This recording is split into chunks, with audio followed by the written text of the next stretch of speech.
Hello, and welcome to Focus on Hope. This program today is very interesting. We have three guests, Damien, his wife Ann, and Bill. They all work at treatment. You tell her about it. We have sober living. We have a sober living environment, house. Ann and I. It's called Steps to Recovery Homes. And Bill? I have Triple Point Recovery Homes in Prescott and Cottonwood. How long have you been at this? We opened on August 1st, 2013. So Oh. a year and a little over a year and a month. Wow. How are you involved, Ann? Co-owner with Damien. I think a lot of it was my idea, but we did talk about it a lot in depth for Yeah. a few years prior to it actually happening. Okay, yeah. And tell me about your program. We opened up May of 2012 in Prescott, and then in Cottonwood we opened our house July of 2013. Yeah. Well, I've seen a lot of people go through there. Have you had a lot of success? Yeah, we've had some success stories in the last year. We really have. Tell me some. Well, we have a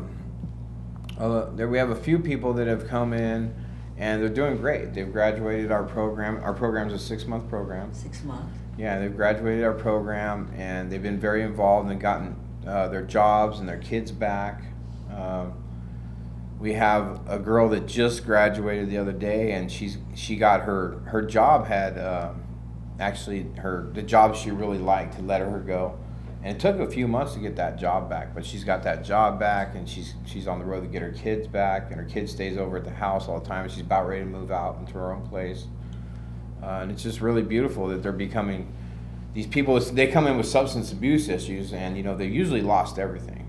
So they go through our program when we give them a lot of structure, and we focus on behavior modifications with them, and they do 2 hours of service, community service to volunteer organizations that help the community, usually nonprofit places, and they kind of start becoming members of society again, and with their families. Wow. So it's really cool, to watch that. That's interesting. There's not everybody gets it though. There's a lot of other people that haven't done so well, but just seeing the people that have changed their lives around and being able to be a part of that process is really cool. It's really Yes. inspiring. Yes. Tell me about your program. Okay, back in 2012, I was working for Chapter 5 over in Prescott for about 5 years. Chapter 5 is... Chapter 5 is another structured sober living program. Okay. And my boss, one of my bosses, worked for the probation department, and we wanted to start a program to be more affordable for guys coming out of jail and on probation that can't afford it. All the other programs in Prescott were getting very expensive. So my boss resigned from the probation department, and we started, him and his brother-in-law, Ty Eden, and Ray Simmons started Triple Point. I'm the director of the program. We do this because we're passionate about helping men in new recovery to change their lives. And most of my guys are on probation, both here in Cottonwood and in Prescott. Again, to make it an affordable place so they can learn how to live a structured life. A lot of the men that we work with from 18 to 50 years old have really never lived a structured life, don't even really know how to pay their bills and things. So we help teach them how to live a structured life. Wow. And we've had some great success stories, and it's getting better and better. Our communities are getting more aware that recovery does work instead of incarceration. And that's what we're trying to do, is get our community more aware that recovery works instead of incarceration. So we're real passionate about what we do, and it can be frustrating sometimes working with the individuals that we do, but it's still, that's what our lives are all about, is to help them individuals change their lives. And there's no better feeling to see an individual with the lights come on in their eyes and they start really living a structured life, and it's just amazing. Did you have some obstacles, some people in the neighborhoods that they didn't want a recovery home in their neighborhood? Yes. Tell me about that. More so in Prescott than in Cottonwood. Cottonwood, there's very few recovery homes in town, but Prescott is getting bombarded with recovery homes and treatment programs. But here in Cottonwood, we were accepted very well. In Prescott, we do have some struggles with some people in the community because they don't want addicts and alcoholics living next to them. But we're trying to change that stigmatism of we're here to help individuals. That's where NARA comes in too, Right. and we're both of our programs are members of NARA. It's Northern Arizona Recovery Association, and what it does is it raises the standards for recovery housing. Raises the standards. Yeah, like what they do is they do inspections on our homes, make sure Okay. our homes are very safe and very clean, and they have ethics that we have to go by. There's ethical codes, and it's a pretty cool thing. And it's actually a part of ASRA, which is Arizona Recovery Home Association. And they're more focused down south, so we're the northern chapter. Okay. But it's really cool because the people that actually are part of that actually they make sure that the house it's safer for the people that are coming in with addiction problems, and it's safer for us, Right. And also, if there's any issues with any of the members of our association, we come together as a group and work them out. We'll help the individual if they're having any issues. We'll come together and work it together. What are some of the issues? Well, just we haven't had any issues other than one ethical. And it happens sometimes where a program will just discharge somebody to the streets and that kind of thing. We try to work all together. If somebody needs to be 72, we call it 72, where they go somewhere else for 72 hours. We'll call it up another program and take that individual for 72 hours instead of putting him on the street. Especially if an individual is relapsed, that's the most dangerous place for him to be, is on the street. So we kind of work together and try to keep that person as safe as possible. Explain relapse. Relapse is, once they stop using drugs and alcohol and say they have 3 or 4 months clean and sober, and then something happens and they relapse or drink. When I say relapse, when they pick up a drug or alcohol, that is considered a relapse. Yeah. This must be a bad feeling. Must feel like a failure when you relapse. Yeah, it's difficult, and that's why I'm saying we try to keep that person as safe as possible and get him started again, because if he goes out on the street or goes and does whatever he wants to do, that relapse could last a long, long time. So we try to keep him as safe as possible to get him back on track and start his program over again. And most of our clients go to treatment at Spectrum, which used to be the Verde Valley Guidance Clinic. Oh, yeah. And it's now called Spectrum. A lot of them do treatment up there, counseling and one-on-one counseling. Okay. So your program you don't put somebody out because they used again.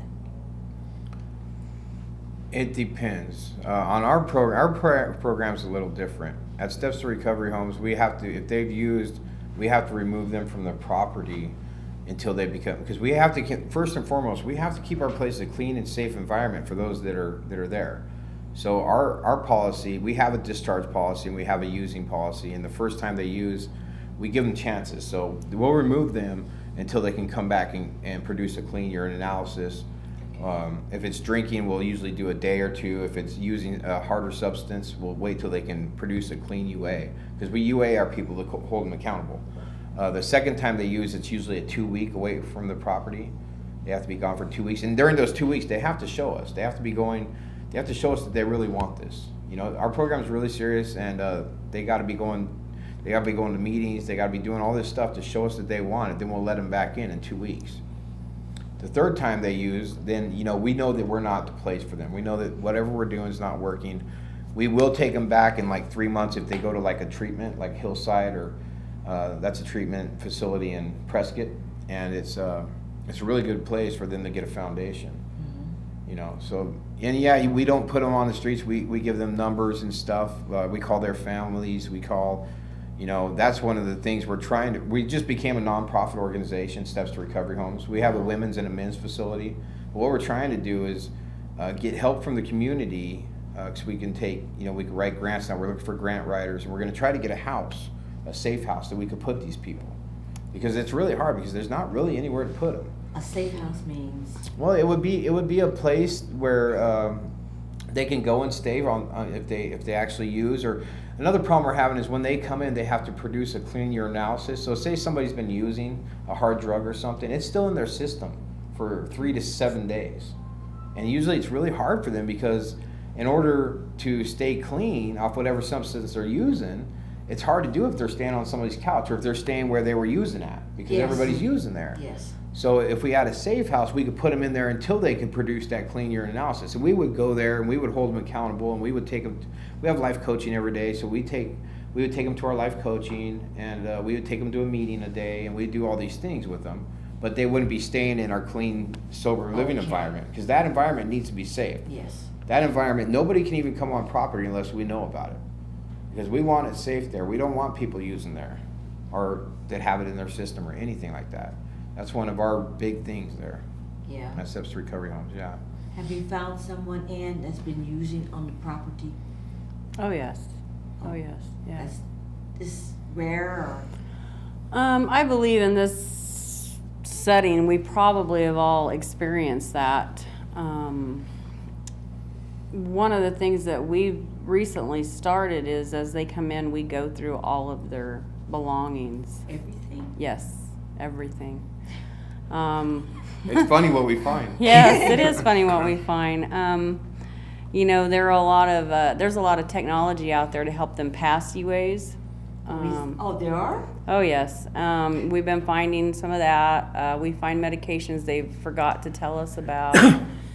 And usually they're medications our program doesn't allow. So, I mean, there's a number of times that we've had it come up, or it's a probability that sometimes they don't use there, but they might use somewhere else, and we do a UA, because we do randoms. And one of our policies with our clients is that if they feel somebody's been using, or they see a difference, they have to let us know. That's part of them being responsible for their recovery.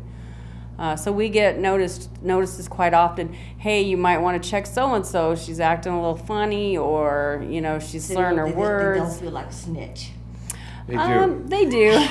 They do. We're trying to turn them around on that, though. That it's not. That's not actually what it is. It's that I'm being responsible for my own recovery.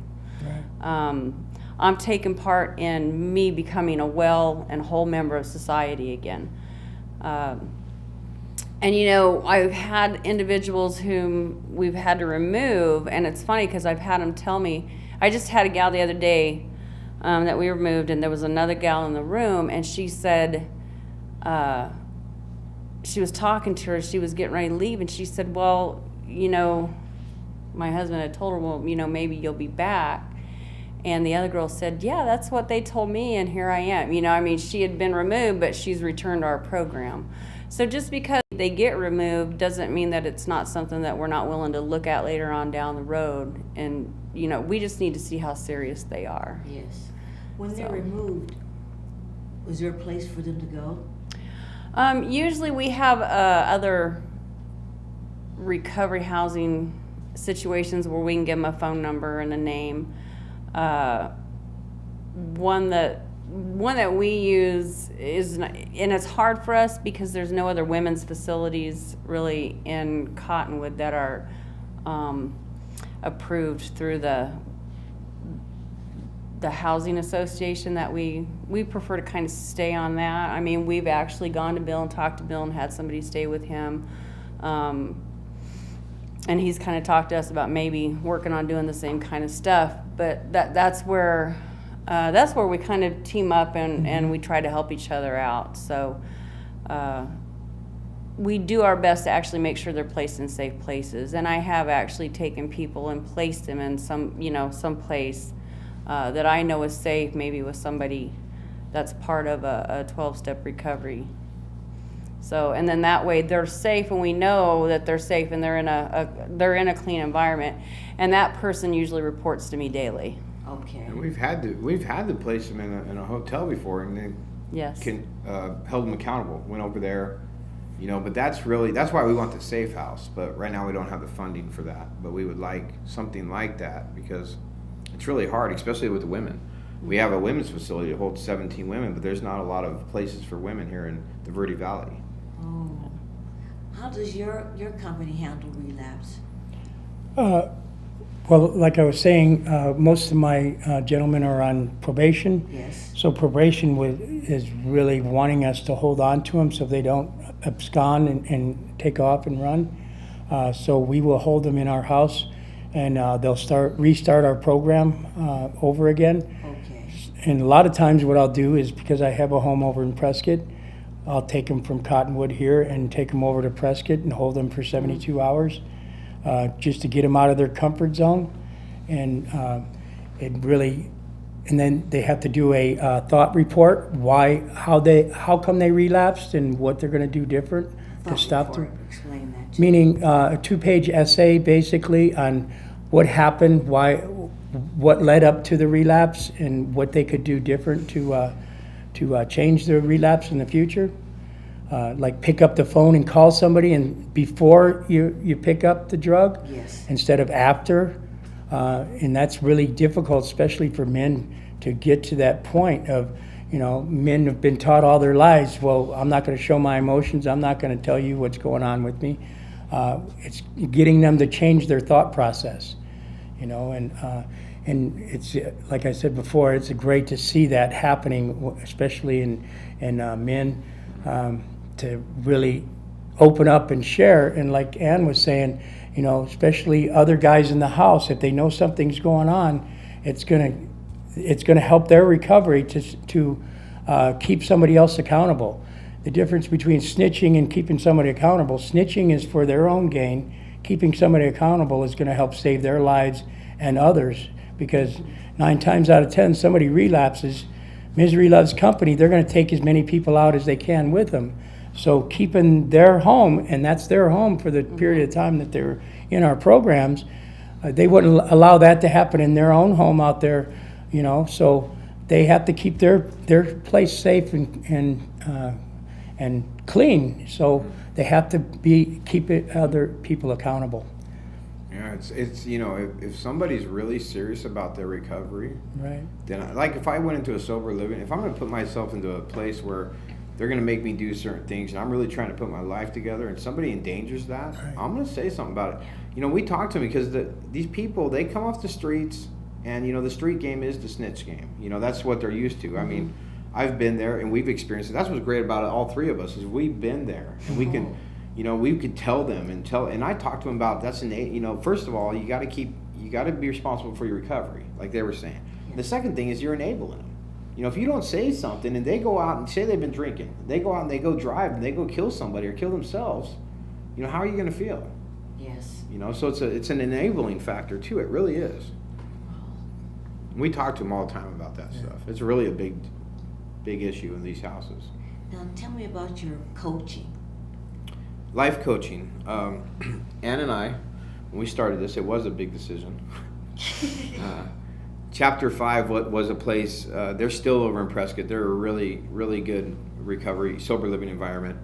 And they had a place in Cottonwood, and they closed down. Ann and I have real passion for recovery and for helping others, so we knew something had to be done. I think Bill came right out. Triple Point opened after we'd already been talking about it and putting this in motion, and then you guys came down too. But we knew something had to be done for the Verde Valley. Yes. So, and we wanted to do something different.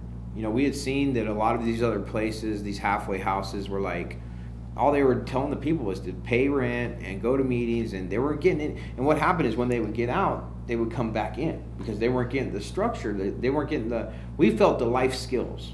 Okay. Like, how do you pay your rent? How do you parent? How do you set boundaries? How do you not enable people? How do you, and so we came up with the life coaching, and every day we do a life coaching session from 9 to 10. It started out, Ann and I doing most of them. You know, we have a lot of information. We've done a lot of work on ourselves, a lot of self-help books, and we would talk to them about finances. We talked about education, goals, hygiene, just the basic stuff, like, you know, and it's kind of evolved. What's happened is, what I do is when I do a life coaching, I do an interactive thing. I'll talk to them about my experience. They all have a notebook they bring to them, and they write down. I'll have them write down certain things. I love what Bill was saying about writing, because writing is really healing, you know. And we talk to them about stuff, but I'm starting to get, and this is another thing that the community can do. If anybody has any kind of life skills, they can call us. They can bring in, and it's a volunteer basis because we don't have the money right now to pay anybody, but I have people from the college come in and talk about education. They come in and talk about creative writing. There's a lady that comes in and does a thing on true colors. We have people from the fire department that come and do one on CPR training. They come in and do one on first aid training. Wow. We have people from banks come in and do them on financing. We had a budget specialist come in and do one on budgeting the other day. He was great. I mean, we have the health department coming and doing on STD training, STD awareness. STD, sexual transmitted disease awareness. Okay. So we have the health department coming and do stuff. I do stuff on priorities. I do stuff on honesty. You know, how do you be honest and why? I do ones on relationships, on parenting. I've been through a lot of parenting classes. We do ones on boundaries. How do you set a boundary? How do you take care of yourself? Codependency, we do a lot on. Addiction. Just a lot of stuff, you know, and we actually have expanded. You know, a lot of people from the community, from the recovery community, come in too and help. And that's really cool. Yeah, people with, even some therapists are coming in, and they're starting to dedicate their time, like they're coming in twice a month or once a month, or it's really cool, and it's really helping us out because, you know, I think they get sick of listening to Ann and I, you know, because, well, yeah, we have a lot of good information, but they're just like, oh, these guys are the owners, they're blah, blah, blah. You know, but once they see all these other people coming in, they're starting to hear stuff, and yeah, it's repetitive, but you know what? They're with us for 0 to 6 months. And some of them, you know, like, oh, life coaching again, because we have them every day, and if they're on property, they got to go. And they have to at least go to 2 a week, at least, even if they're working. So we have 2 at night now. We've expanded it for people that work during the day so they can get to them. And yeah, some of them, and it's like, you know what? And I tell them, you know what? You need to go in there and get what you can out of our program within 6 months so you never have to come back. Yes. You know, I mean, and it's important. These life skills are important. How do I pay my bills? Yes. How do I set a healthy boundary in a relationship? How do I parent my kids? How do I set healthy goals? You know, we talk about goals a lot. And Ann and I have both been back to college. I'm in college enrolled right now. I'm in AU, and she's been to college for other things.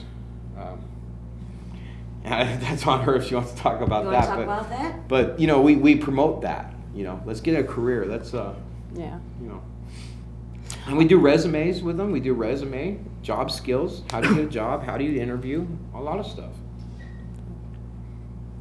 Bill, what do you do? Do you hold classes at your facility? We call them house meetings and things like that, and we discuss similar things that Damien was talking about. Every morning we start our day with a morning reflections meeting where they reflect on how their day is going to go, what they're going to do for their recovery for the day, and gets their day started in a productive and constructive way. So, and then 3 nights out of the week we have different house meetings, different type settings, Okay. similar to what they're doing, but Yeah, a little bit different.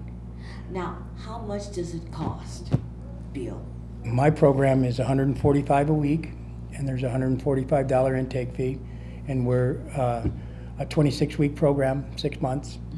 And I've had guys stay on after the 6 months because they're not ready to go on their own. And hopefully in the near future, I'm going to have a transitional program here in Cottonwood as well. Once they complete our 26-week program, they can transfer to transitional program, which is less structured. By that time, they should be all in a scheduled life and be able to maintain their life, but live in a clean and sober place. So they can, the statistics show the longer they stay in a environment like Yeah. this, the better chance they have of long-term sobriety. Yes, I can understand. So we don't discharge them once they're done with their 26 weeks. We want to make sure they're ready to move on. What if somebody has no money? Well, like I said, most of my men are on probation. Probation will help them with their first 2 weeks Okay. until they get a job. And if they go out there and diligently look for work and sell themselves, basically, and they can get jobs. There's jobs in Cottonwood. It doesn't take them very long to get a job. If not, we try to help them as much as possible to guide them in the right direction. We do help with resumes as well. And if the individual wants to get a job, they'll get a job, you know. And as time goes on, if they're not doing what they're supposed to be doing, not really job searching and things like that, they may have to be discharged because they're not really doing our program. Yeah. So How much does it cost? Ours is $125 Mhm. a week and $125 intake fee, admission fee. Now, what does that $125 cover? The admission fee? Mhm. Well, we have linens. We supply all toiletries, all cleaning supplies. We give them a notebook. It covers our paperwork. We give them a lot of paperwork. There's a lot of paperwork that they have. We give them, writing materials, a couple notebooks. Just our office supplies is what we're trying. That's kind of what we're trying to have cover our stuff, But I don't even think it covers it. I really don't. It's like. But yeah, we do everything. The only thing they really have to do is get their own food, and we actually supply rides to the food banks. There's about 3 or 4 food banks a week that give food out. The Mission, there's the Arizona Food Bank, which is really helpful. Rising Hope, Yeah. and all these places that give our people food, they help that. They go and help them for the volunteer service, and they have to have their own clothes. And actually, another thing that's great is like we have a garage full of stuff from the community. They're donating stuff because we're a nonprofit now. We have a full garage full of furniture and clothes.